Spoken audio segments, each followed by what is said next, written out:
Samantala sa iba pang balita, matagumpay na isa katuparan ng Women and Children Protection Desk ang isang lecture tungkol sa Oplan tagapagpatupad sa Pudtol, Apayao. Alamin ang buong detalye ng report mula kay Patrolwoman Jesly Sabado. Na naisagawa ng mga tauhan ng Women and Children Protection Desk ang isang lektura ukol sa Oplan tagapagpatupad na ginanap kamakailan sa Kabatakan Gymnasium, Kabatakan Pudtol, Apayao. Pinangunahan ang aktibidad ni Police Captain Ana Marie P. Lopez, WCPD Officer sa pakikipag-ugnayan sa Pudtol Municipal Police Station.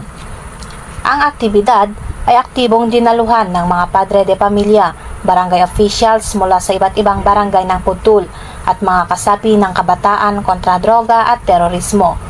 Sa lektura, tinalakay ang mga konsepto at estratehiya ng Oplan tagapagpatupad o tamang gabay sa pagbibigay ng pagtulong, proteksyon at tugon sa pang-aabusong pangkasarian at dangal ng sinuman.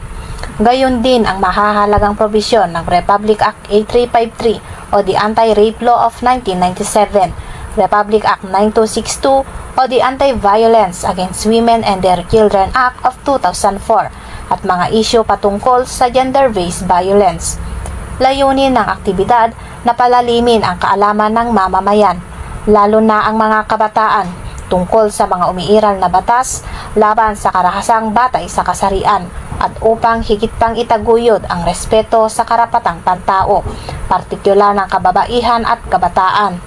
Ang Oplan tagapagpatupad ay bahagi ng kampanya ng Police Regional Office Cordillera laban sa panggagahasa at karahasang batay sa kasarian bilang tugon sa patuloy na pagtaas ng insidente ng gender-based violence sa rehiyon. Mula dito sa probinsya ng Apayao, ako ang iyong PNN correspondent, Patrolwoman Jesly Sabado, alagad ng batas, tagataguyod ng balitang pulis. Maraming salamat, Patrolwoman Sabado.